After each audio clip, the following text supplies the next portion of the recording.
Hello, everyone, and welcome back to Moving Right Along, a Muppet movie podcast brought to you by toughpigs.com. It's the podcast where we watch Muppet Treasure Island 2 minutes at a time and talk about it a lot. I'm your host, Anthony Strand. And I'm your other host, Ryan Rowe. And we are joined today by a very special guest, one of our favorite guests. She's been with us for several movies in a row now, and we're always delighted to have her. Guest, introduce yourself, please. My name is Leslie Carrara-Rudolph. How are you, everyone? Great. My personal assistant, Newhart. We can't see Newhart the dog, but he's with you in this recording. He's forever my Toto. Yes. Nice. I have to point out that you also appear to be accompanied by Dr. Finkelstein from Nightmare Before Christmas. Oh, that's behind me. Yeah. Yes. So, well, this has to be a show and tell on the podcast. Hold on, Penny. All right. I might have to have you send me a picture of this so the listeners can see it. Okay. So I want you to know that I apparently this is a mask I made entirely out of pipe cleaner. Wow. It's very painful. It's 3 pounds. It scratches my face till I'm bloody. Oof. And but it's pretty cool. So this part is pipe cleaner. I wear it on my face. Deadly nightshade, Sally. Oh, Sally, deadly night. That's amazing. And then the hatch comes up. This was a plastic web bowl from the dollar store. Oh. And then the brain is felted. That is his brain right there. Yeah. So I could open it and scratch my brain. And then this is neat. And then I put it on, but again, it's really painful. Is this going to be a Halloween thing or a Comic-Con thing or both? I wore it at Comic-Con last year. Lolly was Sally, and we got interviewed, and we made the top 10 cosplays for Horror Magazine. Oh, Awesome. nice. That rules. And then they advertised my Halloween show, which was even better. There you go. Always be plugging. So yeah, Dr. Finkelstein, if they ever do Nightmare Before Christmas on Broadway, I want Finkelstein. Yeah. Me, I am the best. That's great. I love that so much. So I inadvertently did a fake out because you were also holding your Penny Waxman replica that Emily Engel made for you when I said that. There's a lot happening here. There's lots. Yeah. Yes. A lot going on. An amazing replica of Penny Waxman from Muppets Mayhem. That Emily did. She's Yes. amazing. Yeah. And I remember the last time you were here on the show, you couldn't tell us anything about Penny yet. Ooh. It was like a complete mystery character that you had on Muppets Mayhem. And now we've all seen her and we're delighted by her. Yes. So, I love her. I miss her. I keep on praying that, we could have our own little podcast with Phil and with Dr. Teeth and Penny giving a penny for your thoughts. That would be great. that would, Her catchphrase, it's none of my business, but here's what I think. There it is. Yeah. A penny for my thoughts. Awesome. Yeah, I certainly hope I certainly hope we get to see her again because what a fun character. Yeah. And your performance was astounding. And hilarious. Yeah. Yeah. Loved it. Thank you so much. Absolutely. But today we are talking about a different older Muppet thing that you aren't in. Hold on. Wait, someone joined. There's somebody in the waiting room. Yeah. Bill Beretta? Okay, I guess I should let Bill Beretta into this recording. This is truly a surprise for Ryan and me. For the record. It's we're the still power recording. of Penny. Hey, what are you guys talking about? Hello. Hi. Well, we were just about to talk to Leslie here about minutes 71 and 72 of Muppet Treasure Island. Well, what do you mean? What is it? What is it about? I said I don't really know a lot about it, and I said I'm kind of clueless about it. Maybe I can get someone to join us. Yeah, it's a movie about a goat. Yeah, it's a goat picture. Sounds delicious.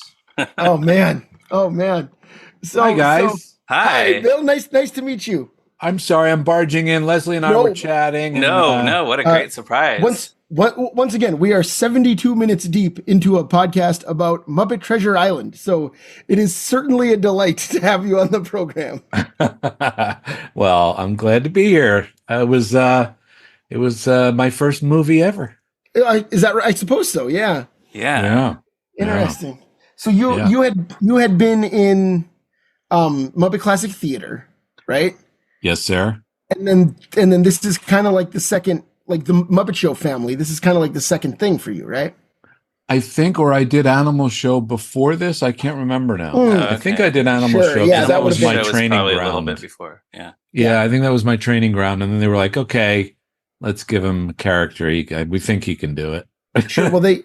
I mean, you. So I'm gonna fan out a little bit on Animal Show. You played a lot of the guests. That's not true. Yes, a lot of the guests, except I did the chicken hawk. The chicken hawk, Right, which is that's a very funny character. Armstrong, Yeah. Right, but I have to ask. I've always wondered. You played Dave the Human, and it's a Dave Goelz impression. Yeah. And so you're relatively new to the scene. Like, what was that like to be, playing boring guy Dave Goelz to his face? Well, I had known, Dave and I started together on Dinosaurs. He was the original head of Earl. So, is that right? Oh, sure, right. Yeah, he was the first season. So that I got to know Dave very well then. And then Muppet Classic Theater. I can't remember what else we did, but anyway, we were friends, and it was all just to send him up, and just to have fun. And he was the co-host on it. We were next to each other all day long. Right, of course. Yeah. So it was just an opportunity for me to mess with him, and I loved getting to do that. So much fun. Awesome. Yeah, it's one of my favorite things from that show. Dave the Human. It's such a fun idea. Yeah. It is so stupid, and I love it. Yeah. But so then now here's this one, Muppet Treasure Island. This is where you really joined the gang, the Muppet Gang. And so it's a wonderful. Wait, Leslie, here. I feel like I've taken the. I thought this was the greatest thing. Is this a bad idea? No, no. We want to hear from both of you. Yeah, absolutely. Are you okay with this? Yes. No. I just didn't want to. I feel like now I've just all of a sudden, Leslie, what was it? Leslie, tell me what it was like to play Clueless on Muppet Treasure Island. Well, my Clueless was. Yeah. Well, I was more of an inside out character than outside in. So I started like one organ at a time. So I really put down the character in terms of I started with his liver. But I did spleen for a long time, and my process was too long, so they ended up just giving it to Bill. Of course. But I kept her spleen. Her spleen work was amazing, so I kept a lot of that. Yeah. I got too technical and obsessive. But no, the way this started is that I called Bill and I go, Bill, I need some facts because I really don't know enough about my 4 minutes that I'm talking about. So let's talk about the character. Which I loved. So I started asking real questions, and I'm like, "Can you just come on?" Wow. Okay. Wow. He was nice enough to say yes, but that's awesome. But while we were talking, of course, I was interested in Tim Curry, but I asked Bill about Clueless because I love Clueless and the mech and everything. And yes, Peter McKinnon did make him, and then Tom Newby made the mech. Yeah. But Bill was just saying, I said, tell him what you were telling about how he evolved. Like he didn't have any lines at first. Well, he had very little. It was a trio kind of stupid pirates for Tim's character. But in the read through, there wasn't a whole lot. But I just started playing a little more, and we were, and the three of us, Kevin and Jerry and I, playing around, started to improvise and started to find our place. We weren't exactly sure who these guys were until we started playing around a little bit. And I just wanted to take the, complete contrast to a pirate approach. I just wanted to be this sweet guy who just happens to be a pirate. It just is his job. His friends said it was a good thing to do, so he did it, kind of like me. You actually really see that in the clip that we're talking about in this, these 2 minutes. Yeah.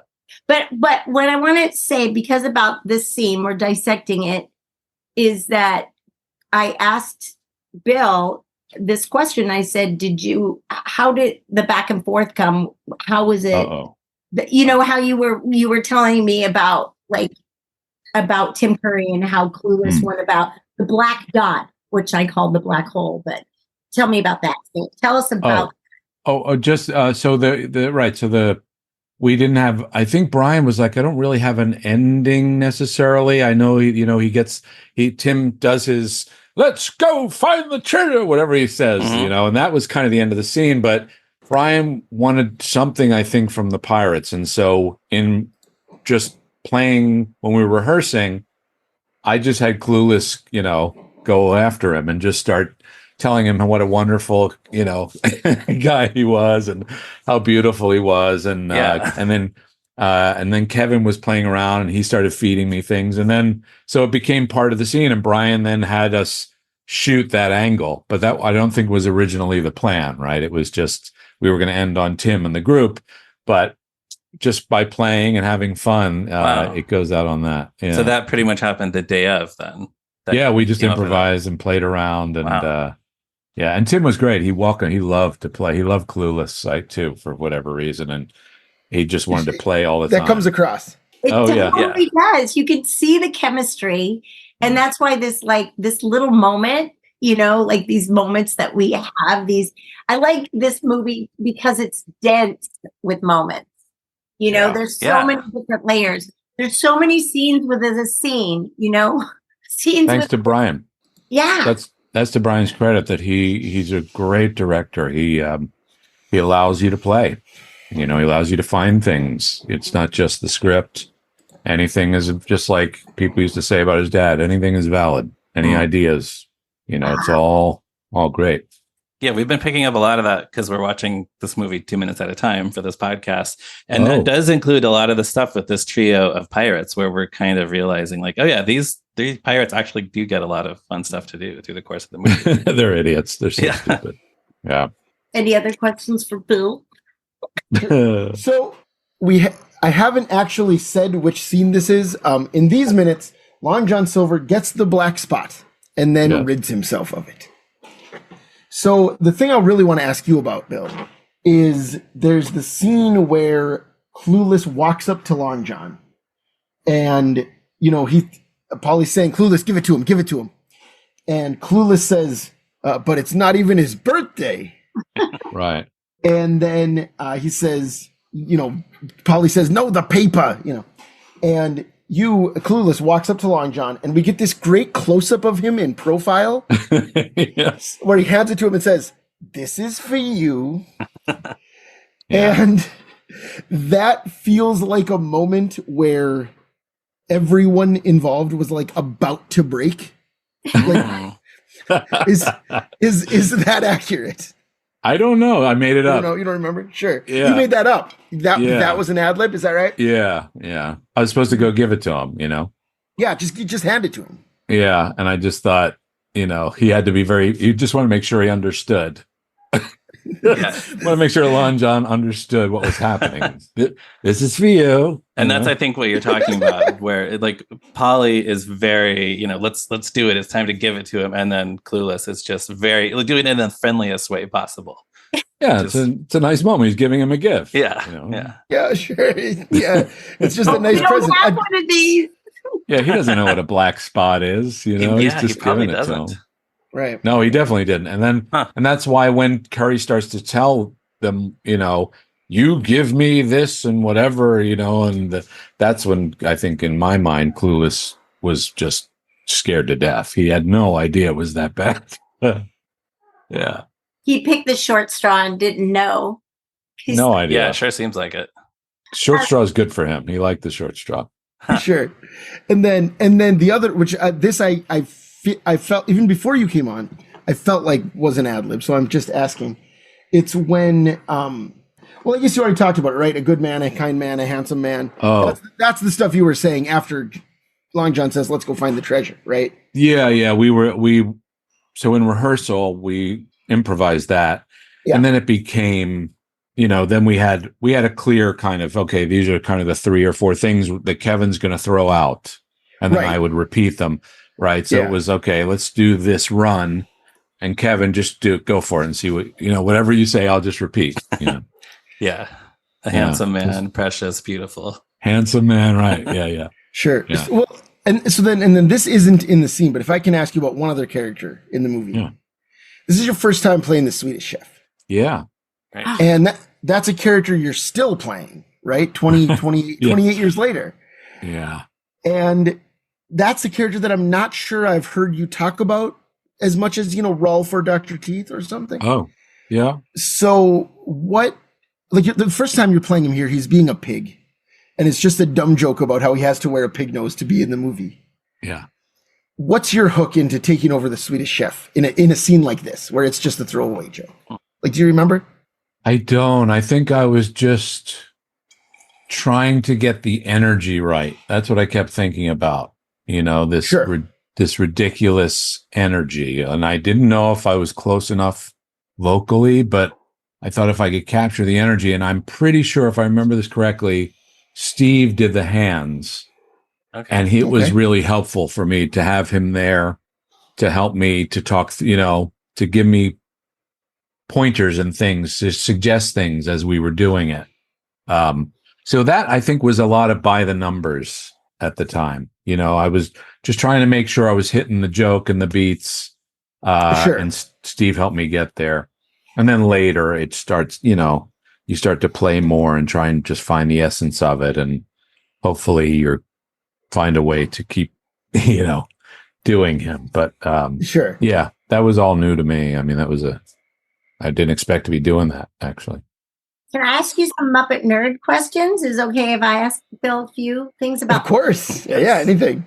Well, one of the things that I talked to Bill about is like how clueless the iMech is so nuanced. Like one thing I love about Bill is that he taught this. Like Bill's like, he taught me to pick and choose like when to use things, like he's always like, keep it simple, choices. Work with Penny, make choices that are informed, he really comes at it from a great actor's point of view. I mean, motivated choices, right? Yeah. So it's not just like, this is fun manipulation. It's just like, no, everything is fueled in authenticity and truth.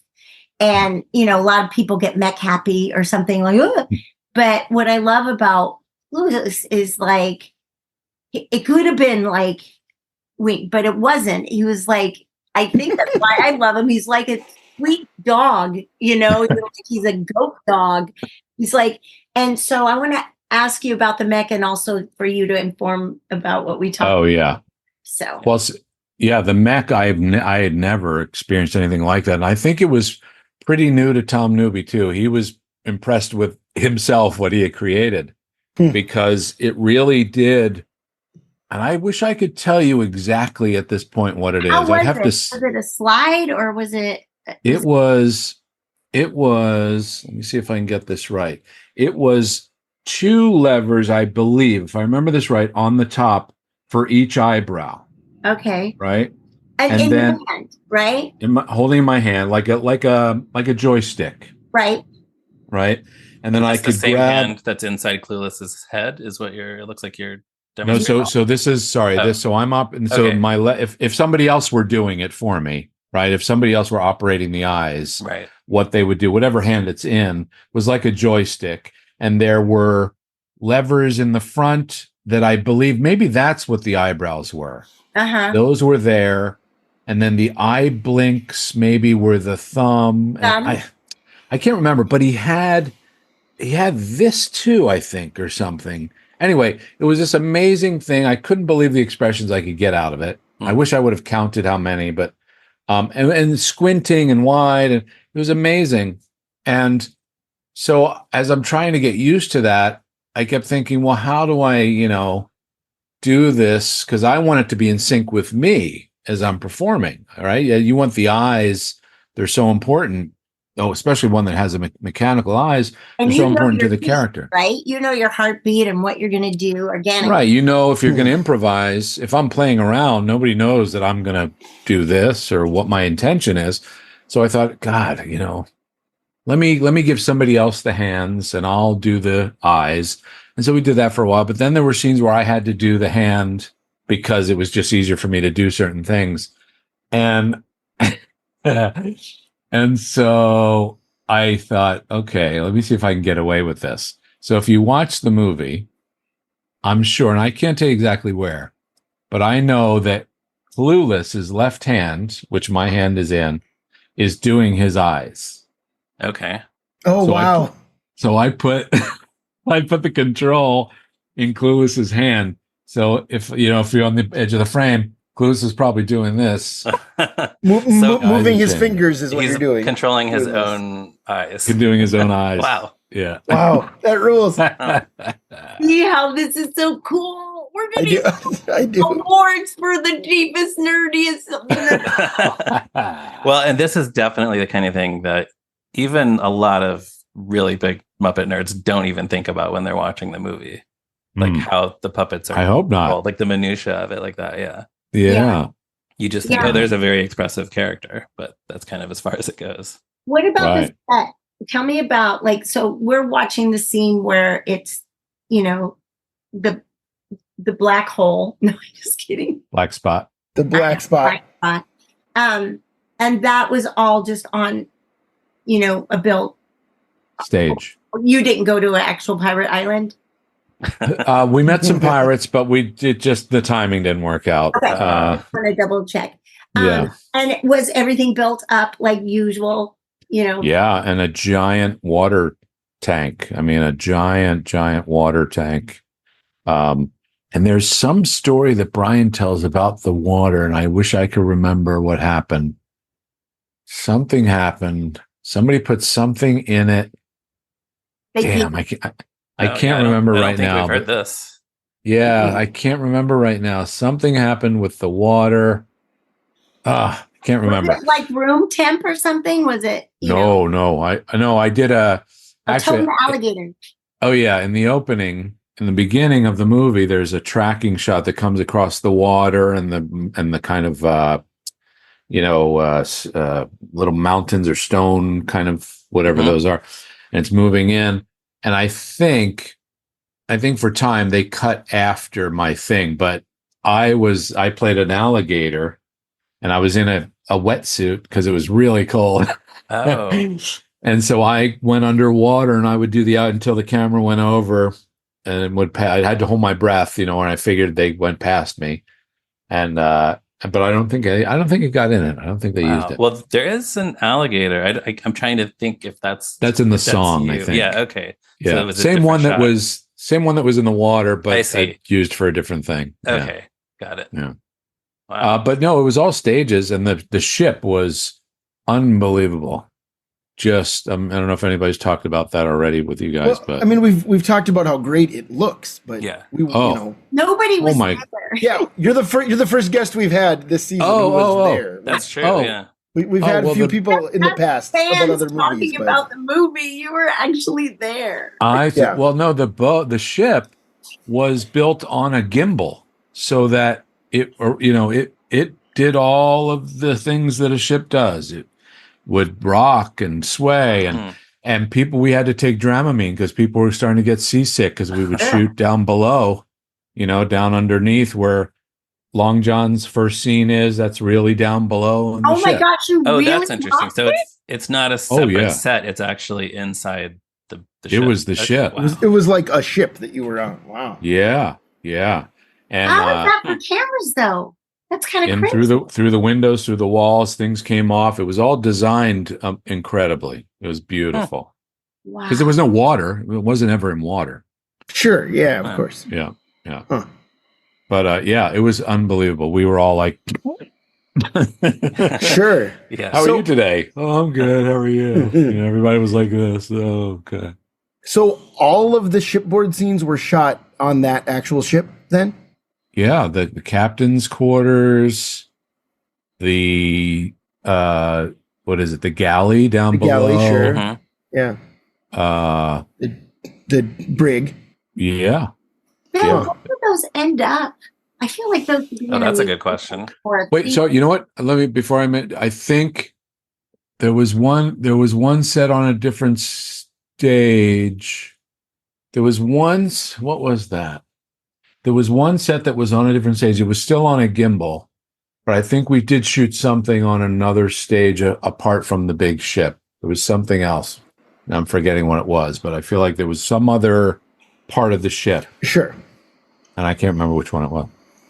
Wow. Yeah. It was wild. A few episodes ago, we had the scene where Tim Curry sings "Professional Pirate," and just to verify, that's you doing the Marlon Brando voice, right? That's right. How did that come about? Did somebody say who can do a Brando voice? No, we were just recording. Barry Mann and Cynthia Weil, who were amazing. We were recording their songs in England. And I don't know, we just were trying stuff. And I just did that. I don't think Brian knew who it was going to be yet, but it worked out perfectly. You know, one of the pirates that he cast worked great for that moment. Right. I think it's funnier because it's a human than if it was Muppet. You know, I really for sure. Yeah, absolutely, yeah. But you know that song, I was telling Leslie, Tim wanted to sing all of his stuff live. He asked Brian, he kept saying, Brian, I really would love to be able to, you know, give this a shot live, even though we had pre-recorded it all. Sure. He still wanted to do it. And Brian said, of course, like, you know, but Professional Pirate, he sang live, which is amazing. Yeah, so that's what we're hearing in the movie. Yeah. Yeah, that's impressive. We were in shock. And I think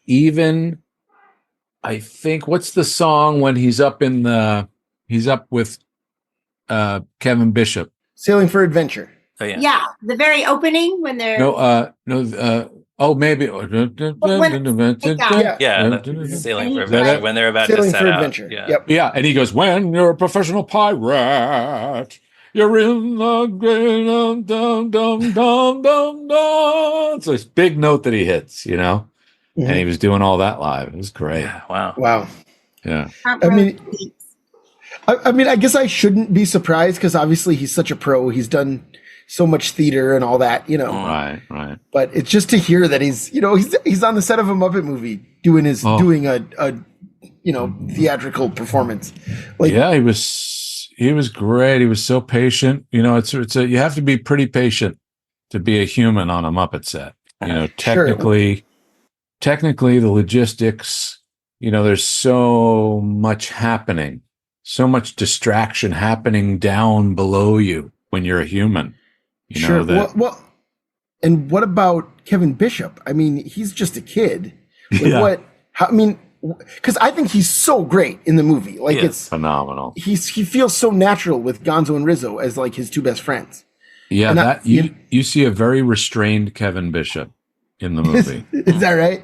Oh, he was everywhere. He would, like, you know, we'd be in a dressing room and all of a sudden he would be hanging from the curtain rod in the bathroom upside down or spinning around Tim Curry. Like Tim would be, you know, having a cigarette and standing on the stage smoking.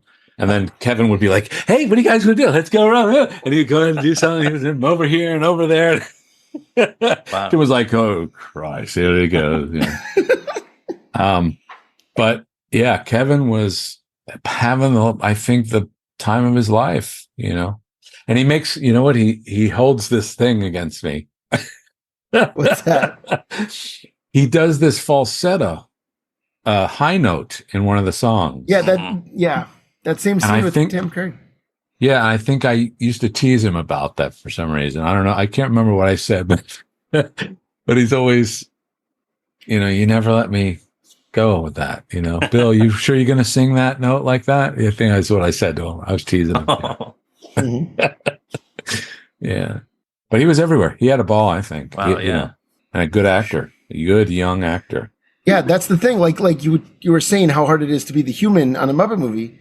Tim Curry had, you know, 20 plus years of experience, and Kevin Bishop's 13, and he acquits himself very well. Like, you know, he's up there with with the legendary Tim Curry, and all he of has you as guys, much to do as anybody else in the movie. Yeah. Oh my God, yeah, he's driving the film, and I wonder if that has something to do with it. The difference of and not in Tim's case, but a lot of times, older polished actors have a harder time connecting with the puppets because they know they're not real, or it's an easier to not believe that they're real. But I think Kevin just loved it and bought into it and wanted to believe they were real, Sure. Which is great.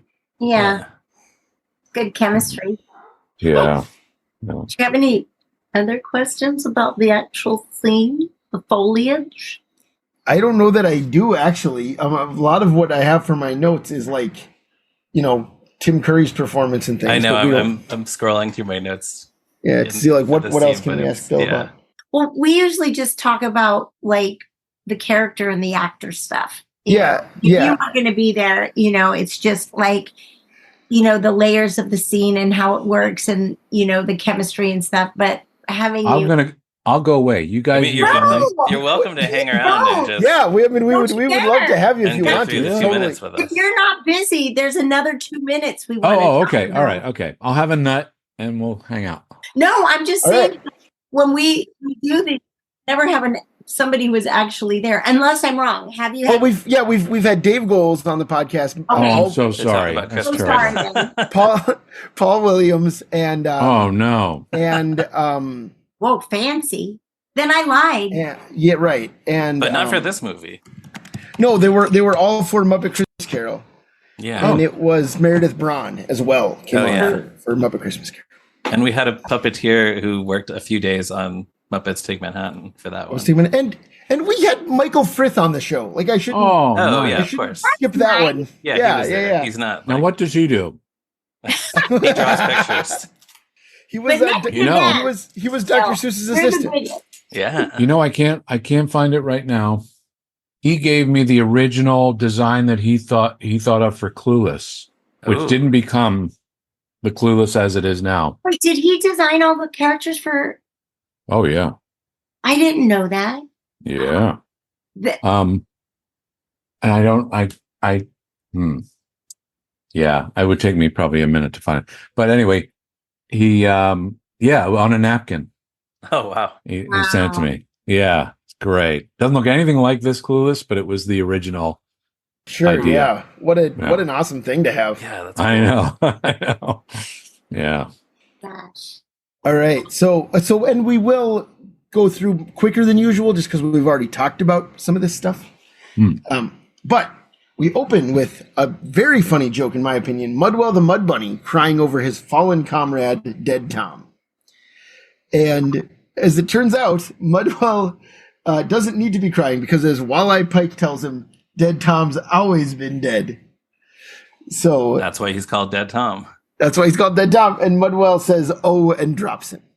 Which this I feel like is one of the most popular jokes in this movie. Like when this is one people quote a lot. Yeah, like Dave Goals for you. Sure. Yeah, that's Dave Goals as Mudwell and Steve as Walleye Pike, I believe. Yes, it sounds like a great Walleye Pike. It sounds like Marlon Fraggle. Yes. Oh, really? Yeah, very similar voice. Right. But you know who doesn't think it's funny? Polly Lobster. Because he shoves them out of the frame and says, "Can we get on with this? Get out of here, will you?" Which I think that's that energy you're talking about, right? Like, that's probably not in the script. That's probably just Kevin saying it. You know what? I don't remember. I don't recall. I mean, it feels like a transition moment, so it might have been in there. That could be a Jerry Jewell, Kirk Thatcher transition, Sure. Yeah. But definitely that, energy, that feeling of play. Well, also too, like no scene starts at the beginning. Everything starts in the middle of something. So how long has he been crying over Dead Tom? Right? Yeah, right. He could have been crying for like a whole 10 minutes, Sure. That's true. So that was just like, and maybe it was 10 minutes, right, Bill? And then it was cut for time. No, just a 10-minute take of Mudwell crying. But that's what I like about, this is one of the layers of the film that I like, is that so much is happening. Like you get this constant, there's constant movement happening. There's constantly things that are taking you into the scene. So it's almost like you are on the adventure with everybody.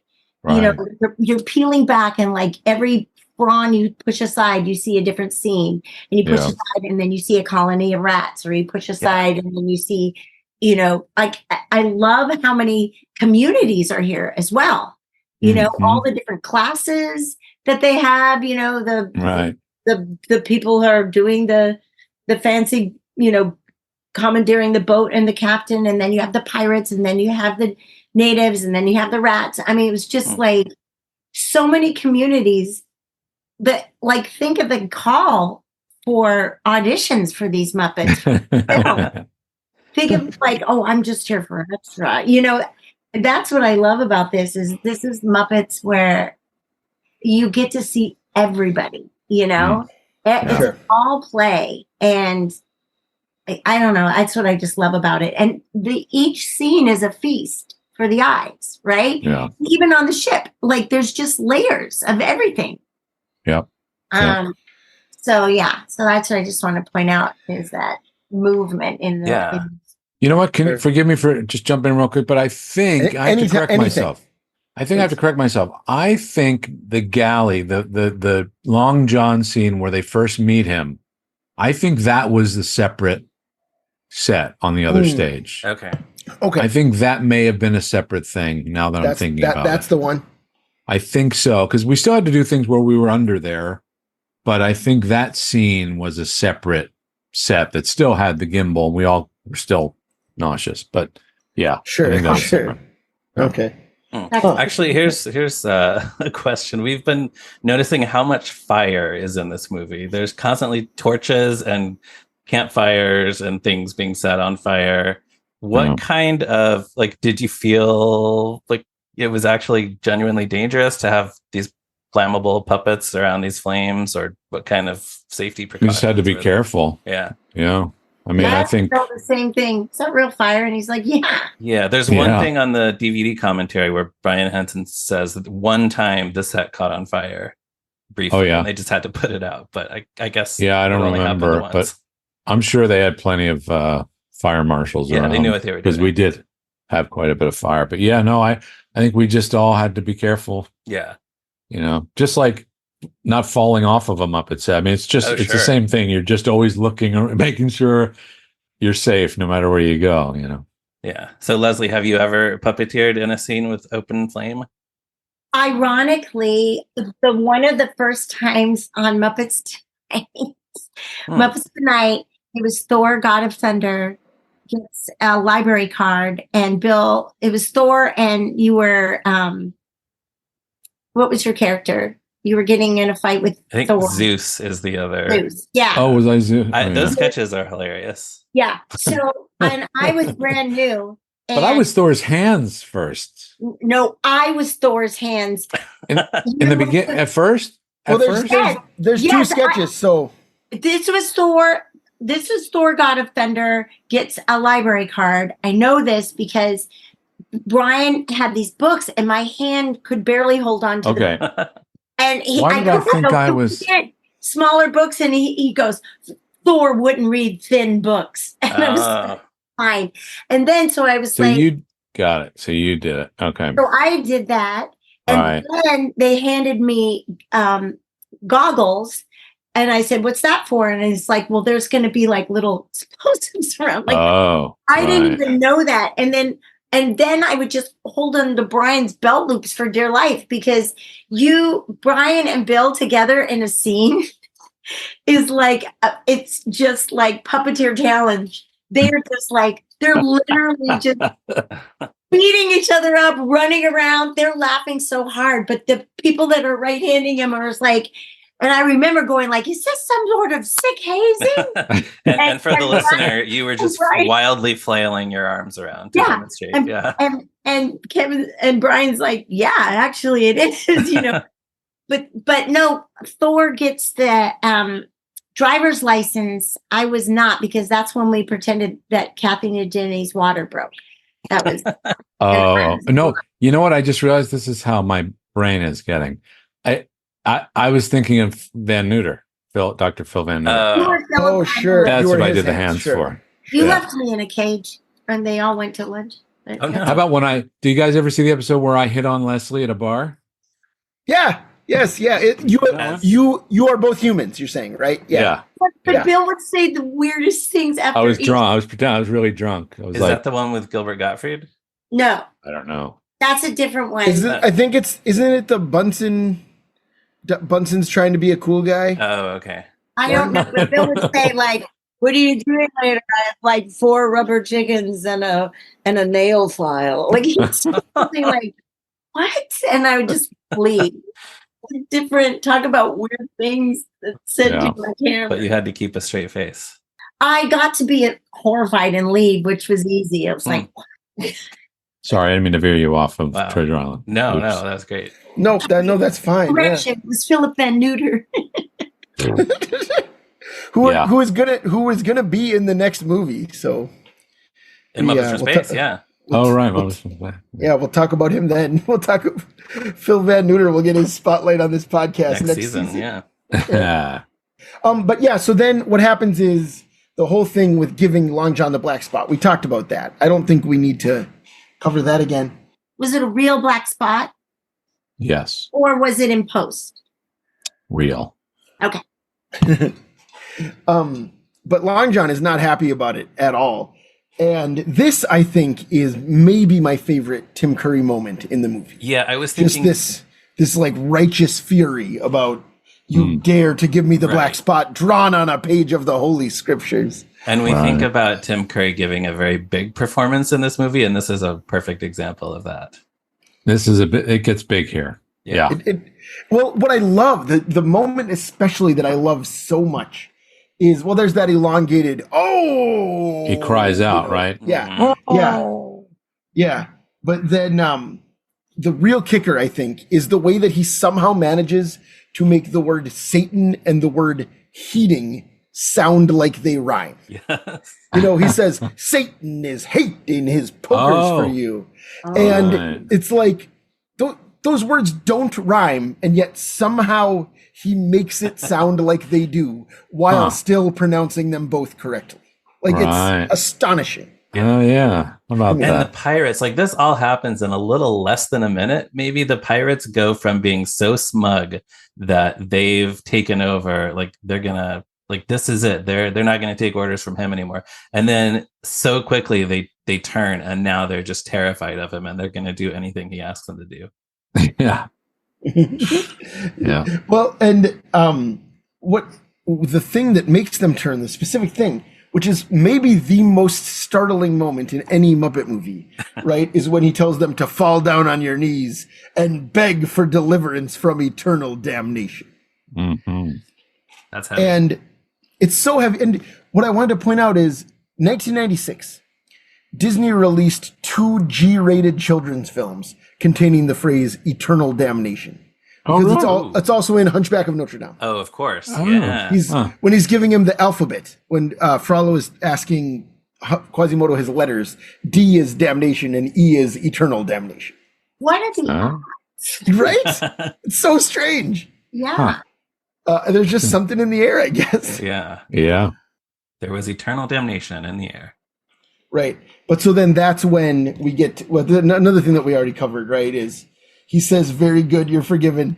And the way Tim Curry rolls his eyes, like just can you believe these children? He's got him right where he wants him. And he says, now untie me, eyebrows wagging like Groucho Marx. Yeah. Let's go find the treasure. Yeah. And then everybody have a crush on him, Bob. I mean, Bill. I'm sorry, I keep on thinking you're Bob. Oh, yeah. But I mean, did you just kind of like, I get these talent crushes on people that you realize are unicorns. Because I feel like we were talking about this right before you came on. There's certain people there's a welcome to Queens. There's a dumpster truck. Oh, okay. But I mean, to be at the foot of somebody who is so clearly a comic and like authentic, and talk about intentional, right? But iconic, actually. That's what I meant to say. Yeah. Yeah, that too. That it completely, like, no matter how big, it's so it's big because he knows he's being big, because he knows he can hook them. He's chewing the scenery because, like, oh, brother, here goes. Like, I'm going to have to pull out the big guns, to be able to pull them in. Like, all of a sudden he's telling this fairy tale. And I'm like, now let's go.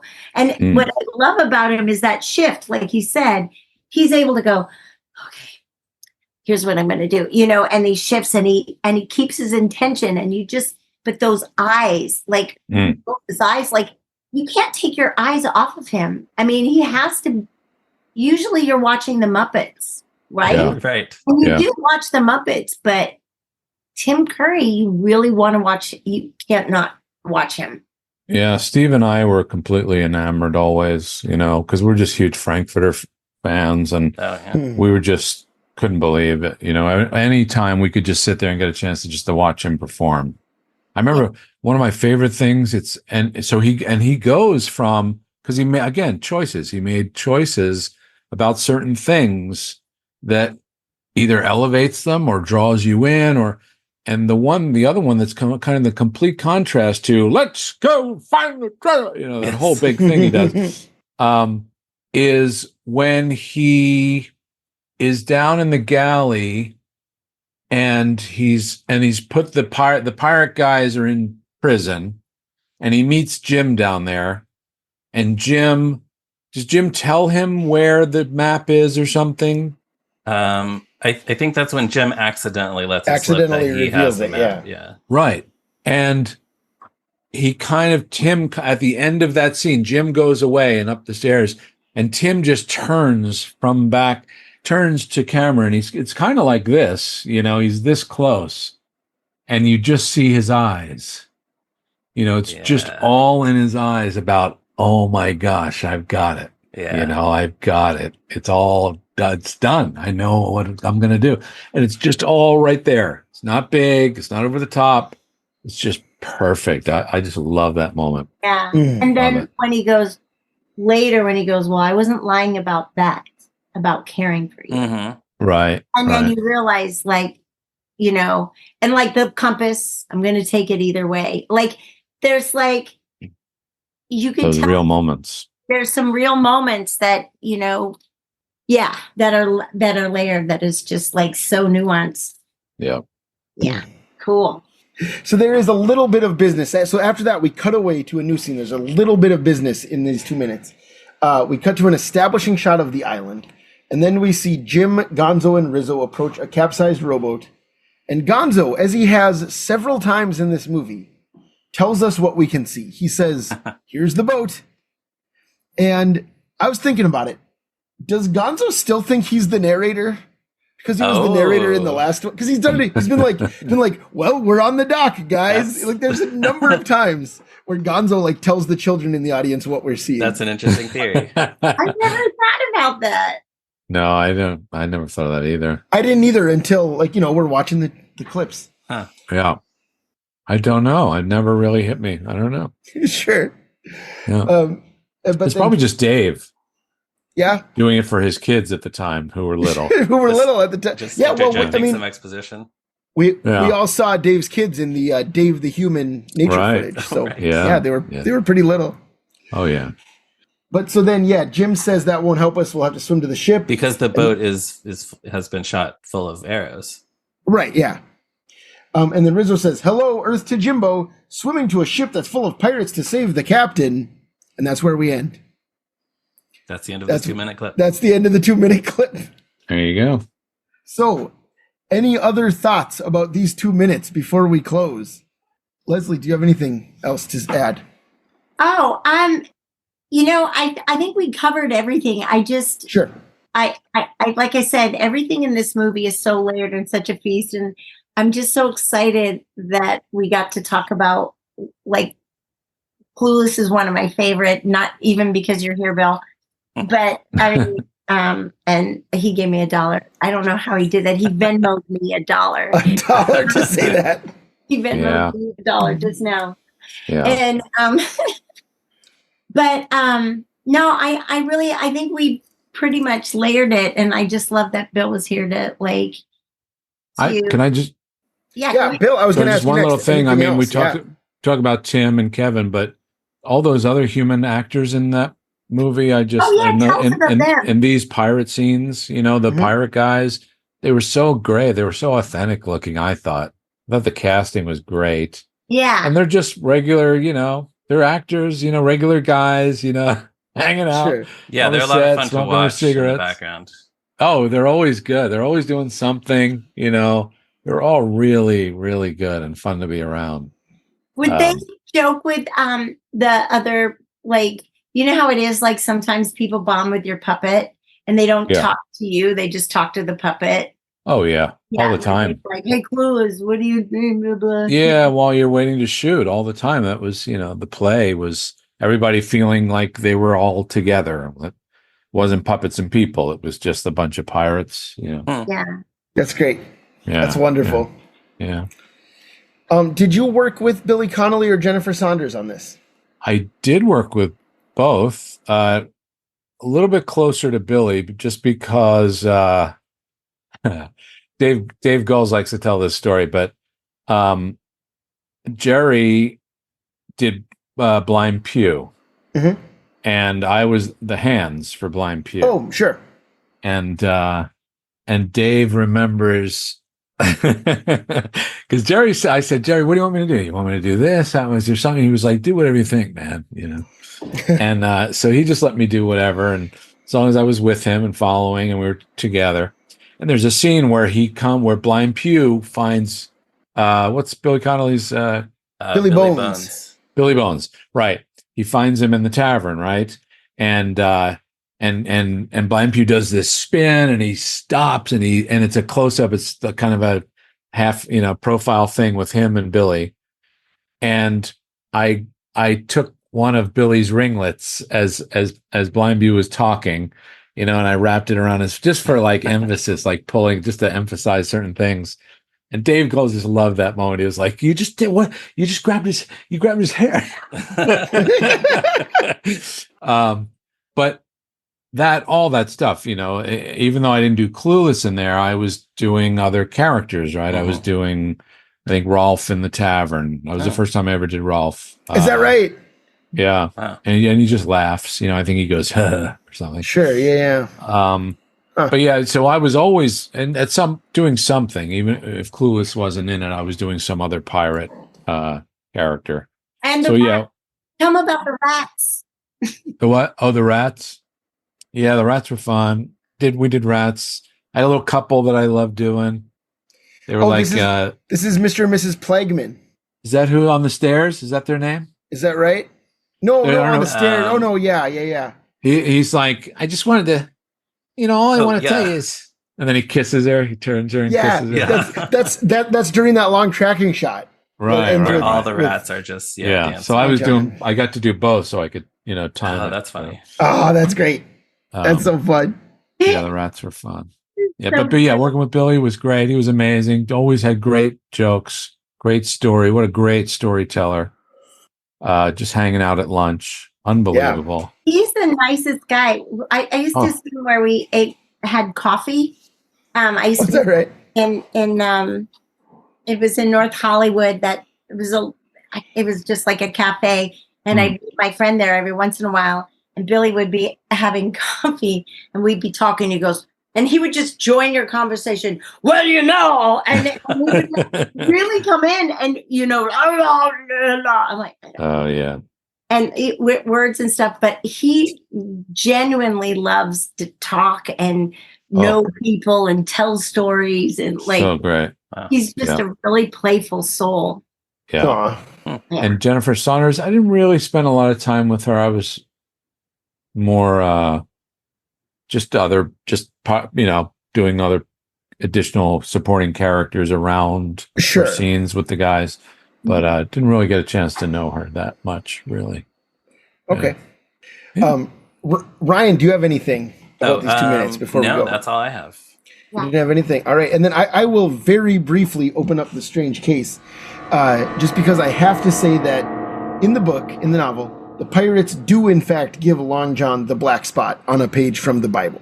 Okay. And then he just kind of scoffs at them and goes about his business. Right? Which makes sense, because I don't think that's something you would invent for a Muppet movie. if it wasn't in the book. Right. But yeah, so that's one of the things we do is I, go through how it compares to the book. Right. Yeah, that's great. All right, so that brings us down to the end for this one. Listeners, please check out toughpigs.com on the internet, Facebook, Twitter, all that stuff. We're all over the place. You can become a patron on Patreon. You can buy our t-shirts at TeePublic. You can email us at movingrightalong@toughpigs.com. Follow Ryan on Blue Sky at me, Ryan Rowe, and on Letterboxd at Movies Are Neat. You can follow me on Blue Sky at Durwood Clapper and on Letterboxd at Zeppo Marxist. Thank you to Morgan Davy for designing our logo. Leslie, where can our listeners find you and your work online? Oh, okay. Well, I have a new community impact company production of joy called Humor with a Heart. So probably on Instagram is probably the best way to follow me. And Lolly Lard Pop Sure. There's lots of different things, but usually a lot of things that if I'm doing upcoming shows or something like that, that's Humor with a Heart. So both on Instagram. I'm a horrible Facebook friend, but I'm a really good real friend. I just forget to go, I guess. All right. And Bill, where can our listeners find you or your work? I mean, I think they know where they can, both of you, they know where they can find your work, but wandering the streets of Los Angeles. I'm the Beretta Brothers. We haven't done anything in a little while. But if you get a chance, you can go to our website, the Beretta Brothers, 2 R's and 2 T's, .com. You can see I think we did 60 episodes, maybe. It's a lot of fun stuff there. Oh, awesome. Yeah. My favorite, probably the 30th anniversary of Dinosaurs. That's a great one. About 45 guests. It's a lot of fun to listen to all the stories from that. And then otherwise, I don't know, Facebook, maybe Twitter, maybe Instagram. I'm probably on Facebook a bit, but really? Maybe I'll go back. No, I'm just kidding. Yeah, it can be fun. Sure. All right. Well, thank you both so much for being here today. Leslie, always a delight to have you. Bill, what a surprise. What a wonderful surprise to have you Thanks, on the show. Leslie, for convincing me this was a good idea to come on, because I had fun. Thank you. All right. Awesome. And listeners, we will be back next week with another episode. See you then. Goodbye. Oh, you are a good man. You are a kind man. A handsome man. Precious. Oh, you're precious. And Beautiful. And he's beautiful. Oh.